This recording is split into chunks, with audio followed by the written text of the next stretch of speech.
Hi everybody, welcome back to another week of family meals on the Seesaw. Tonight we're having pork steak sandwiches. So all I've got here is I'm using white bread. I was planning to stop at the store and pick up a loaf of like tiger bread or sourdough or something, but unfortunately I just didn't get there, so I had to stop at the convenience store in the village, which only has regular bread. And so I got some of the thicker cut white bread. I've toasted the bread. You see I've got some spinach on there. In the little bowl here I've got some caramelised onions, and then we've got some of the thin cut pork steaks. So these are the boneless pork chops, but they're cut almost in half, so they're quite thin. They only take about 3 or 4 minutes on each side, so we've just cooked those up in the pan. So I'm going to put one of those on there, make it into a sandwich with some of the onions on top. I've got some trusty sriracha sauce to go on top of mine. And then over here we've just got some crispy French fries done in the Active fryer. So quite a simple meal, something a bit different, a bit sort of burgerish and kind of takeaway-ish. Caleb's already had his. Tony's been to the gym, he's just got back. So I'm about to eat mine, and then I will leave the rest for him for once he's ready to eat. So that's it for Thursday night supper. Hi everybody, so it's Friday evening, and tonight for our sort of takeaway meal we've got peri chicken with chips and sweet corn or corn on the cob. So this is Caleb's. He's got a chicken thigh and leg portion just pulled off the bone with a few chips and some corn on the cob. And then I've got the same as him with chips and corn on the cob, but I've also got a chicken thigh. So the chicken thighs were marinated and then cooked in a pouch of the Nando's medium peri sauce, and then the extra couple of portions of chicken that I had, I just sprinkled them with some peri seasoning, a little bit of oil over them, or a little bit of spray fry light over them, sprinkled them with the seasoning and just baked them in the oven. So two slightly different seasonings, but the peri sprinkle seasoning is not as strong as the Nando's sauce, so that's why I've used that on Caleb's chicken. So Friday night supper, peri chicken with chips and corn on the cob. Hi everybody, so it's Saturday evening and I just wanted to show you the prep really. I'm making a sweet and sour pork meatloaf tonight, so a bit of a mix up of things, but I just wanted to show you how I prepare it. So I've got a package of pork mince, and I've got the mid-range pork mince in terms of the amount of fat in it. I haven't got the really lean. If you make a meatloaf with really lean meat, it tends to go dry and crumbly and it's not very tasty at all, whether you're using beef or turkey or whatever. So I've gone with the middle kind of version of pork mince. I think it's 10% fat. To that I've added about 100 grams of dry breadcrumbs just from the canister. You can also use stale bread yourself, make it into crumbs and then put it in the freezer. Works just the same. I've got 4 or 5 spring onions which I've just sliced really thinly, and then a red pepper which I've chopped really finely, and then a beaten egg. I'm going to mix this all together with my hands and then shape it into a loaf shape and pop it in just a regular baking dish here. This is one that, again, meatloaf, I don't particularly like to cook it in a loaf pan because it does release a lot of fat and then it shrinks away from the side and then you've got to get the fat out. So I use this way of doing it. I will then top it with these pieces of chopped up pineapple halves. So this is just a ring, a can of sliced pineapple. I've cut them in halves and then in half again to make quarters, and I'll just layer those along the top of the meatloaf. Cook it for about half an hour. Then I will drain off the fat that's built in the bottom of the pan, and then I will pour over the top this package of sweet and sour stir fry sauce, and then put it back in the oven for about another 15 minutes to let the sauce all soak into the meat. And so you've got all the flavours of sweet and sour. You've got peppers, onions, pineapple, the pork, the sweet and sour sauce, but in a slightly different version as a meatloaf. And then we'll be serving that with white rice and probably some salad as well. So I'll come back and show you how it looks when it's all done, but I just wanted to show you the prep stages for this particular dish. So this is the finished product. So as you can see, it's got the sweet and sour sauce and the pineapple along the top. And then if you just look inside the meatloaf there, you can see the little bits of red pepper and spring onion with sauce over the top. So we've got some white rice and a bowl of salad. And that's our Saturday night supper, sweet and sour pork meatloaf. Hi everybody, so it's Sunday evening and tonight we've got something very different from our usual Sunday type of dinner. So I've made a pork ragout. This has been cooking all afternoon and I have to say the smells in the kitchen are absolutely delicious. So this started life as a kilo, well, one of the large packs of pork steaks. So I think there's like 6 pork shoulder steaks. You could use a piece of pork shoulder, like a small piece, about a kilo. But then you've got to chop the whole thing up. Whereas if you start with steaks, they're already partly chopped for you. All you've got to do is cut the steaks into cubes. So I cut them into cubes about an inch big.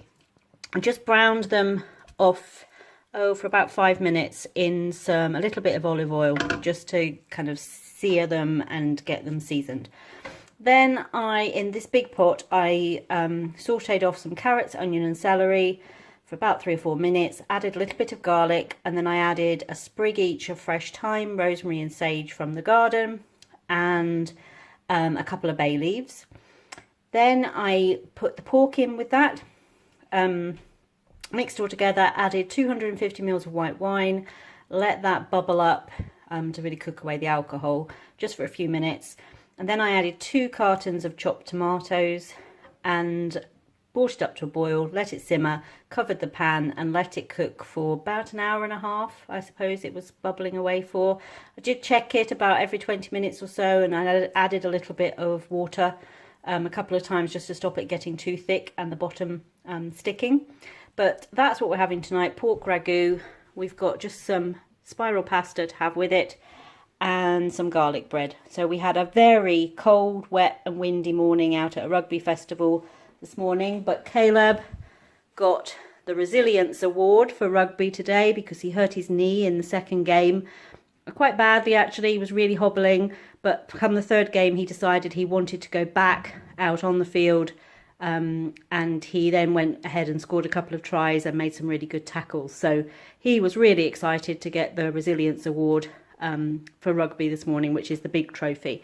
And there's his dinner plated up, ready to go. I'm just about to plate mine up and Tony's just on his way down. So we're off to eat Sunday dinner, pork ragout with pasta and garlic bread. Hi everybody, so it's Monday evening and plans went a little bit awry tonight. So the original plan was to make pizzas at home tonight. If you saw my grocery haul, you'll know that I didn't get the full shop at the weekend. My plan was to go after work today and get the rest of it. I left home this morning without the shopping list or the grocery bags, so that didn't quite happen. So I just ended up popping into Sainsbury's, got a couple of things that I needed, and then got some of their take and bake pizzas. So there's pepperoni one, there's a veggie one, and then there's a ham and pineapple one in the oven at the moment. So we're going to have a cheeky Monday night pizza dinner, and hopefully back on track again tomorrow. Hi everybody, so it's Tuesday evening and tonight we've got sticky Indonesian chicken with rice and vegetables. So it's just a package of the egg fried rice, some steamed broccoli and a few little mushrooms, and then the chicken is the chicken thigh fillets, and I just coated them in a little bit of this, which is ketchup mayonnaise. You can also find it spelled different ways. It can be spelled K-E-T-J-A-P, I think it is, or K-I-T-J-A-P. The mayonnaise bit is always spelled the same. And if you haven't come across this, it's kind of an Indonesian soy sauce. It's like soy sauce, but it's thicker. So it's like a bit more like a hoisin sauce kind of texture. So I put a little bit of that with some fresh ginger and garlic, and I just coated the chicken thigh fillets in that. And then I used a couple more tablespoons of the ketchup mayonnaise and mixed it with a tablespoon of golden syrup. You could use honey, you could use maple syrup, just to make a kind of coating. Then I cooked the thigh fillets in a skillet with a little bit of oil, about 5 minutes each side, but I kept turning them and coating them with the ketchup mayonnaise and golden syrup mixture. So they got nice and sticky and a little bit charred on the outside, but they've also got the ketchup mayonnaise with the garlic and the ginger going through the flavours in the chicken as well. So a bit kind of Asian inspired meal for a Tuesday evening. It's Indonesian sticky chicken with rice and vegetables. Hi everybody, so it's Wednesday evening and we're having pork enchiladas for tea tonight. So enchiladas are a bit of a favourite of ours. I usually make them with chicken, but I had some pork mince, so I cooked up the pork, with some chopped onions, some chopped jalapenos, a little bit of chili powder, and then I put a tiny bit of the enchilada sauce in. Use those to fill 8 of the regular sized tortilla wraps, and then poured the rest of the sauce over the top, sprinkled some cheese on, and a few little bits of sliced jalapeno on the top. It's a really simple supper. For the enchilada sauce, so in the States, when you go grocery shopping, in the kind of Mexican food area, as well as the taco seasonings and tortillas and things like that, they have enchilada sauce, and they have hot and medium and mild, red and green, and it's just a really useful product. Now you can make your own with a passata and just season it up with kind of Mexican seasonings, so cumin, a bit of oregano, some chili powder, so a little bit of cayenne for heat. But it's just really convenient to get the jars, and they are hard to find here. Some places do a kind of seasoning blend with a sauce, and it's just not quite the same. So Old El Paso is the well-known brand, and I get this from Amazon on Subscribe and Save, so I get, I think, 6 jars at a time. Now, the only one they do is this mild one, so I do have to heat it up with a bit more spice, but it is essentially the same. It is Old El Paso enchilada sauce. So it is a very mild one, so if you're cooking for children, this one can be used. And I think you can buy individual packs, but I buy it on Subscribe and Save to get kind of 6 jars at a time. So very easy supper for a Wednesday night after football practice. Thank you for joining us for another week of family meals, and we'll see you back on the Seesaw soon.